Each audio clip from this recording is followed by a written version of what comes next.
बिस्मिल्लाहिर्रहमानिर्रहीम। अस्सलाम वालेकुम। मैं हूं गुलाम मुसद्दिक और मेरे साथ मौजूद हैं सदीक जान साहब। एक तो ये भी हो सकता है कि खान साहब ने कॉल दी थी 14 अगस्त की, इसलिए पुलिस नॉर्मल थी कि लोग नहीं निकलेंगे। हाँ, शायद 14 अगस्त को निकलें। ये भी एक है, ज़ाहिर है ये बात आपने दुरुस्त कहा है। सही है। अच्छा, तो दूसरा देखें, मैं आपको बता रहा हूँ कि पुलिस थक भी गई है, पुलिस के अंदर एक खौफ भी है।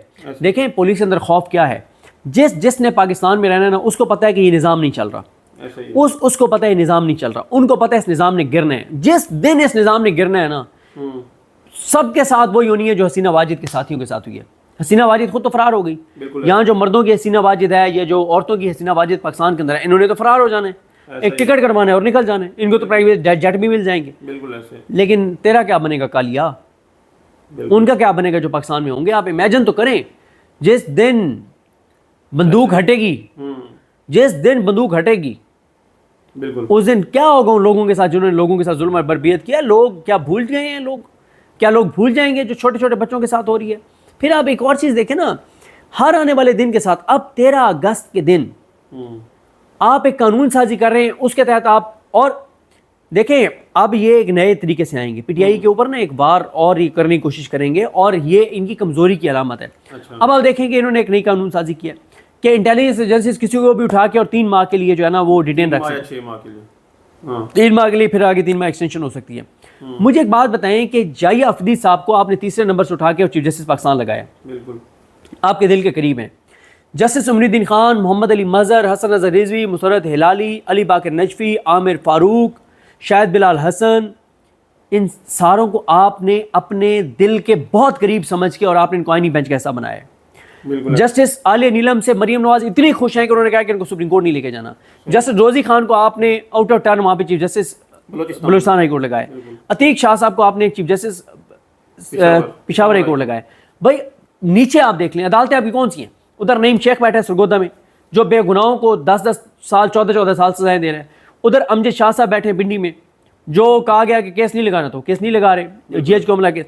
उधर बैठे हैं अरशद जावेद और मंजर अली गिल, उन्होंने जिस तरह के फैसले दिए हैं। उधर गुजरांवाला में नताशा सिपरा बैठी है, जिसने बेगुनाहों को 5-5 साल सजा सुना दिए। उधर फैसलाबाद वाला जज, मुझे नाम तो नहीं पता, लेकिन उसका जुल्करनैन, जो भी नाम है, मुझे नाम एग्जैक्ट नहीं पता उसका, उसको देख लें, उसने बेगुनाहों को 10-10 साल 14-14 साल सजा सुना दी है। भाई इन अदालतों के होते हुए भी आपको ये कानून साजी करनी पड़ रही है। 9 मई के बाद क्या हुआ भाई? 9 मई 2023, 9 मई 2024, जून जुलाई अगस्त, यानी 27 माह से 27 माह डॉक्टर यास्मीन राशिद, उमर सरफराज चीमा साहब, इजाज चौधरी साहब, मियां महमूद रशीद साहब, ये सारे, और शाह महमूद कुरैशी साहब इतने अरसे से, बाकी जो मिलिट्री कोर्ट्स में एहसान न्याजी वगैरह, मतलब ये लोग 2-2, 2.5 साल से पड़े हुए हैं, इनकी बेलें, फिर इनका आपने क्या साबित कर लिया? ठीक है, देखें इस वक्त मसला ये है। आप एक और चीज़ देखें, अदालतें सारी अपनी हैं। वो अदालतें हैं कि जिनको कहा जाता है कि 10 साल सजा सुनाते हो, वो 10 साल सुना देते हैं, 14 साल सुनाते हो, 14 साल सुना देते हैं। जिनको कहा जाता है कि मिलिट्री कोर्ट्स को वैलिडेट कर दें, वो वैलिडेट कर देती हैं। ठीक है, फैसला पहले किसने दिया था? मुनीब अख्तर साहब, इजाजुल हसन साहब, मुजाहिर अकबर नकवी साहब, आयशा मलिक साहबा। क्या तारीखी जजमेंट थी, आपने उनको कलअदम करवा दिया जजमेंट। किसके जरिए? अमरुद्दीन खान, मोहम्मद अली मजहर, हसन नज़र रिजवी, मुसरत हिलाली, शाहिद बिलाल हसन के जरिए। ठीक है, बात यह है कि आपके सारी अदालतें आपकी अपनी हैं, सारे जज आपके अपने हैं, पार्लियामेंट का आपके, मीडिया आपके साथ है, सारे इदारे आपके पास हैं। उसके बावजूद ये सीसीडी जो बंदे मार रही है, क्यों मार रहे हैं आप? मावराए अदालत क्यों कत्ल? एक लम्हे के लिए हम मान लेते हैं कि वो क्रिमिनल्स हैं, ठीक है, अदालतें आपकी अपनी हैं, आए ना, करवाए ना उनको सजाएं। लेकिन मसला ये है कि ये जो कानून बन रहे हैं, ये अपीका किसके लिए बना? मिलिट्री। मुझे एक बात बताइए, जो इन्होंने कानून वैलिडेट करवाया था मिलिट्री कोर्ट्स को, और कलअदम करवाया था इजाजुल हसन साहब और मुजाहिर अकबर नकवी साहब की जजमेंट, आयशा मलिक साहबा की, मुनीब अख्तर साहब की, उसके बाद मुझे बताएं कोई एक दहशतगर्द बताएं जिसका मिलिट्री कोर्ट में ट्रायल हुआ? निहत्ते और बेगुनाह लोगों का हुआ है।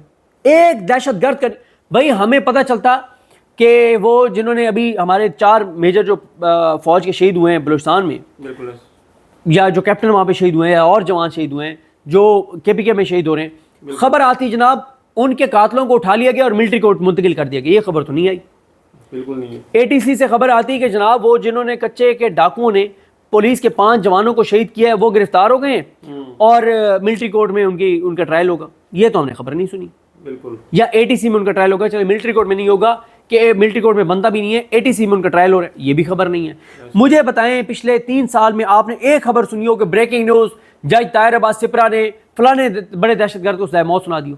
नहीं। कोई भी नहीं। अबू अलहसनाद मोहम्मद जुल्करनैन ने फलाने दहशतगर्द को उम्र कैद की सजा सुना दी है? एक भी नहीं है। भाई सारे का सारा निज़ाम, सारे की सारी अदालतें 79 लोगों, पाकिस्तानियों, अवाम पाकिस्तान के खिलाफ एक्टिव हैं। तो ये इसलिए ये कहा जा रहा है कि ये कानून भी अवाम पाकिस्तान के खिलाफ इस्तेमाल होगा, 79 लोगों के खिलाफ इस्तेमाल होगा। लेकिन देखें, इस वक्त फोकस करना चाहिए दहशतगर्दी के ऊपर, उस पर कौम को एतमाद में लेना चाहिए, कौम को साथ मिलाना चाहिए, बलूचिस्तान के लोगों को साथ उनको साथ मिलाना चाहिए। बलूचिस्तान के हालात आप देख लें, केपीके के हालात आप देख लें, लेकिन फोकस कहाँ पे है? फोकस 79 लोगों के ऊपर है, कानून साजी उनके लिए की जा रही है। आप बताएं ना भाई, इससे पहले कौन से आपको कवानीन की जरूरत थी? भाई सीधी जो 26 नवंबर को गोलियां चली, कौन से कानून के तहत चली? भाई इमरान रियाज खान साहब को 6 माह से ज्यादा जबरी गुमशुदा रखा गया, किस कानून के तहत रखा गया? अरशद शरीफ के खिलाफ जो कुछ हुआ वो किस कानून के तहत हुआ? जिनको आपने उठाना होता है उनको आप एमपी में उठा लेते हैं। अभी भी आप देख लें कि आप एफसी को आपने फ्रंटियर से फेडरल कांस्टेबलरी बना दिया, ठीक है। आप मतलब मैं हैरान हूं कि इतना कुछ पहले ही आपके पास है, तो ये कानून साजी करने की क्या जरूरत थी? ये अब मुझे बताएं, जबरी गुमशुदियों किस कानून के तहत होती हैं, या जबरी गुमशुदियों से अब तक आपको क्या मिला है? देखें, इस वक्त पाकिस्तान इन चीज़ों का मुतहम्मिल नहीं हो सकता जो चीज़ें की जा रही हैं। आज 14 अगस्त है, सब बैठ के अपने अपने गिरबान में झांकें। मैं अपने गिरबान में झांकूं, अगर मेरे किसी अमल से पाकिस्तान को नुकसान हो रहा है, मैं अपने गिरबान में झांकूं, अल्लाह से भी माफ़ी मांगूं और लोगों से भी माफ़ी मांगूं, और मैं कहूँ कि आइंदा मैं कोई ऐसा अमल नहीं करूँगा जिससे पाकिस्तान को नुकसान हो, मैं मांगूँ ना माफ़ी, ठीक है।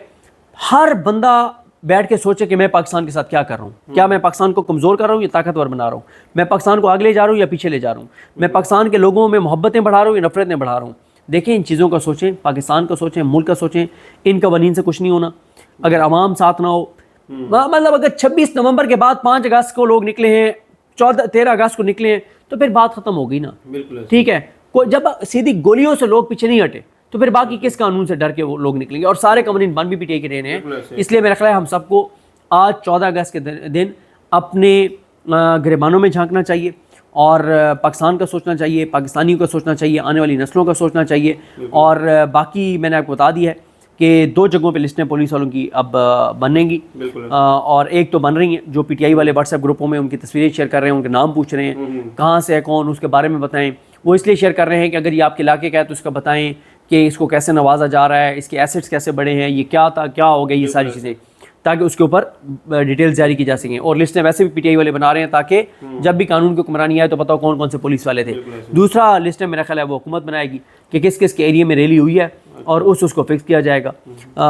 तो लेकिन ये जो पीटीआई काम कर रही है, मेरा ख्याल है इससे पुलिस के अंदर बहुत खौफ फैलेगा कि जो लिस्टें बना रहे हैं, नाम उनके जारी कर रहे हैं, उनके नाम, तस्वीरों के साथ नाम, फिर ये किस इलाके का है, फिर उस इलाके के लोगों को कह रहे हैं आप इसका सोशल बाइकआउट करें, उससे ना फिर पुलिस वाले खौफज़दा हो जाते हैं, ब्यूरोक्रेट्स खौफज़दा हो जाते हैं। क्योंकि जब आप लिखेंगे ना कि लिया का ये SHO है, तो लिया पूरे के व्हाट्सएप ग्रुपों में ना उसकी नाम और तस्वीर शेयर होने लग जाती है, फिर लोग उसका सोशल बाइकआउट शुरू कर देते हैं, तो उससे उसके ऊपर एक प्रेशर आ जाता है। तो बहरहाल जी, कल जो 13 अगस्त का दिन था वो इमरान खान के नाम रहा है, वो कैदी नंबर 804 के नाम रहा है, और पूरे मुल्क के अंदर दफ़ा 804 नाफिज रही।